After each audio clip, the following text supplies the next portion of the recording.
Eliano Reginders ganti posisi. Ini 3 keuntungan untuk timnas Indonesia. Heboh, Kevin Dix dijadwalkan sumpah WNI 7 November. Lokasinya tak biasa. Media Jepang kaget Sintayong panggil pemain ini untuk lawan Jepang. Katanya timnas Indonesia begini. ASEAN Cup 2024 timnas Indonesia dihuni pemain U22. Fan Thailand ejek federasinya, culun gak berani tiru cara PSSI. Jadi mari kita simak selengkapnya sebagai berikut.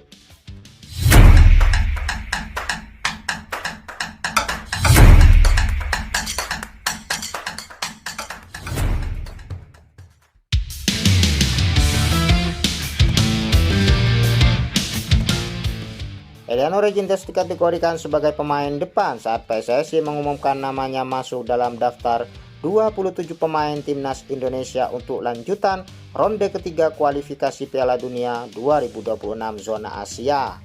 Eliano Reginders kembali mendapat kesempatan dipanggil oleh Sintayong. Sebelumnya ia juga dipanggil untuk melawan Bahrain dan Cina, tapi dikategorikan sebagai pemain belakang. Ia juga mendapat kesempatan bermain sebagai bek kanan saat melawan Bahrain. Kini namanya dikategorikan sebagai pemain depan.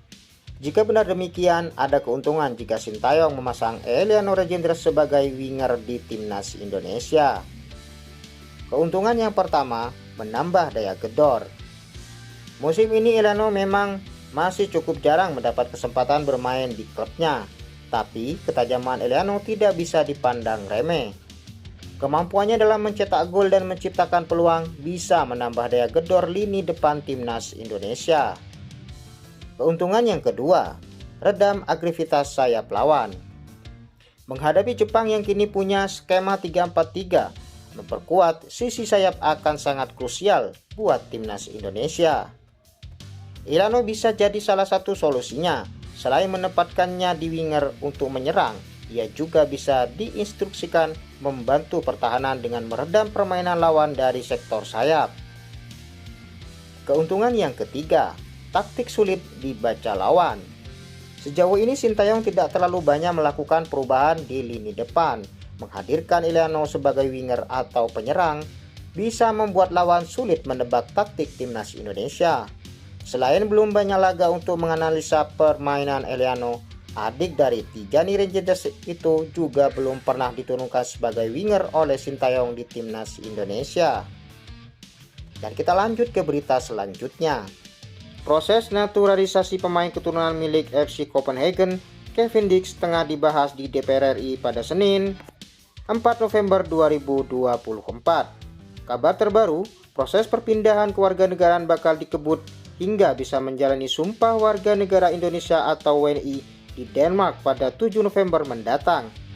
Hal itu disampaikan Ketua Komisi X DPR RI kepada suara.com saat dihubungi melalui pesan singkat pada Senin 4 November 2024. Jadi, tanggal 15 itu pertandingan timnas Indonesia vs Jepang. Tanggal 7 harus sudah masuk ke FIFA suratnya, kata FIFA. Tanggal 7 November juga disumpah di Denmark. Ini info dari PSSI. Tambahnya, menurut FIFA, proses naturalisasi pemain berusia 20 tahun itu memang sengaja dikebut karena sifatnya yang mendesak. Dia menjelaskan bahwa sosok Kevin Dix dibutuhkan timnas Indonesia yang tengah berjuang di putaran ketiga kualifikasi Piala Dunia 2026 zona Asia. Komisi X memandang rapat ini sangat urgen mengingat bahwa ketiga pemain ini, Kevin Dix, Noah Johanna, dan Estella Raiguel, berpotensi memperkuat timnas Indonesia di ajang internasional yang sudah dekat, termasuk kualifikasi Piala Dunia dan berbagai turnamen besar di Asia, kata FIFA. Karena pertandingan penting melawan Jepang dan Arab Saudi di 15 dan 19 November mendatang, dan Australia dan Bahrain berlangsung di bulan Maret 2025, mereka, Kevin Dix, perlu memulai latihan di Indonesia sesegera mungkin untuk menyesuaikan taktik dan chemistry tim. Media Jepang menyoroti pemilihan pemain timnas Indonesia pilihan Sintayong untuk menjalani lanjutan babak ketiga kualifikasi Piala Dunia 2026 zona Asia. Di antara para pemain yang dipanggil Sintayong untuk menghadapi Jepang, ada beberapa pemain timnas Indonesia yang menarik perhatian media Jepang.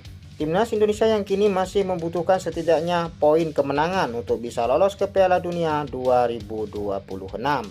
Itulah mengapa Timnas Indonesia asuhan Sintayong harus berhati-hati menghadapi pertandingan berikutnya, setidaknya mengincar kemenangan melawan Australia, Bahrain, Cina, dan Arab Saudi. Untuk meningkatkan kekuatan Timnas Indonesia, proses naturalisasi pemain berbakat terus dilakukan. Langkah naturalisasi Timnas Indonesia ini ternyata mendapat sorotan dari media Jepang. Mereka, Timnas Indonesia, berada di peringkat 130 dalam peringkat FIFA dibandingkan dengan Jepang yang berada di peringkat 15. Namun seperti Cina, mereka berusaha memperkuat tim nasionalnya dengan menambahkan pemain yang telah berpindah kewarganegaraan, tulis media Jepang Nikkei Sport.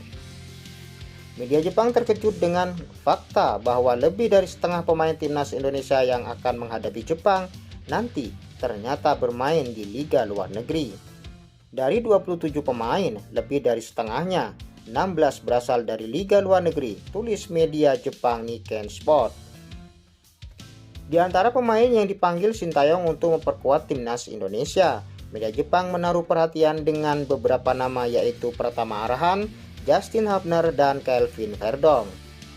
Dengan persiapan yang sudah dilakukan sejauh ini, Timnas Indonesia akan berjuang keras mengincar poin imbang atau bahkan kemenangan melawan Jepang di kandang sendiri. Dan di berita yang terakhir, Federasi Sepak Bola Thailand FAT mendapat ejekan dari penggemar Timnas Thailand jelang ASEAN Cup 2024. Sepak bola Asia Tenggara dikejutkan dengan langkah yang diambil oleh Timnas Indonesia. Baru-baru ini, Sintayong selaku pelatih kepala mengungkapkan rencana untuk timnya jelang turnamen ASEAN Cup 2024. Rencana itu diungkap Sin karena turnamen 2 tahunan tersebut sebentar lagi akan berlangsung. ASEAN Cup 2024 yang dahulu bernama Piala AFF akan berlangsung mulai 8 Desember 2024 hingga 5 Januari 2025. Pada kesempatan kali ini, skuad Garuda masuk ke dalam grup B. Mereka akan bertarung dengan Vietnam, Filipina, Laos, dan Myanmar. Sedangkan di grup A diisi oleh Thailand, Malaysia, Singapura, Kamboja, dan Timur Leste. Nah, Sin selaku pelatih kepala baru-baru ini menggemparkan dunia sepak bola Asia Tenggara. Ia mengatakan bahwa Timnas Indonesia akan menurunkan pemain U22 di ajang tersebut. Pelatih asal Korea Selatan itu mengatakan akan sangat sulit bagi timnya turun dengan skuad utama pada turnamen mendatang, sebab kini punggawa Garuda mayoritas berkarir di luar negeri. Sementara ajang ASEAN Cup 2024 tidak masuk ke dalam agenda FIFA. Jadi kemungkinan akan sangat sulit mendapat izin dari klub untuk meminjam jasa pemain-pemain inti. Oleh sebab itu, ia memilih membawa pemain U22 yang berkarir di kompetisi domestik. Keputusan ini diambilnya usai berdiskusi dengan seluruh petinggi di PSSI. Hal itu langsung memancing komentar dari salah satu penggemar sepak bola asal Thailand. Akun X milik @thaifootball mengaku bahwa ia berharap Timnas Thailand bisa melakukan hal yang sama, sebab baginya menurunkan pemain muda untuk turnamen sekelas ASEAN Cup bukanlah masalah besar. Bahkan ada sisi positif yang bisa diambil, yakni regenerasi skuad. Saya berharap kita melakukan hal yang sama, tetapi tulis akun X @thaifootball. Akan tetapi akun tersebut yakin bahwa FAT tidak mungkin akan menurunkan pemain muda, sebab mereka masih menjadikan ASEAN Cup sebagai target utama. Bagi FAT, satu-satunya kesempatan mereka bisa meraih trofi hanya di ajang tersebut. Oleh sebab itu, para penggemar mengatakan bahwa FAT terlalu takut untuk mencontoh langkah berani yang diambil oleh Sintayong dan PSSI. Itulah satu-satunya turnamen yang memungkinkan kita meraih trofi. Bagaimanapun, kita akan mengirimkan tim senior. Federasi tidak mungkin berani mengirim tim muda, tutup mereka.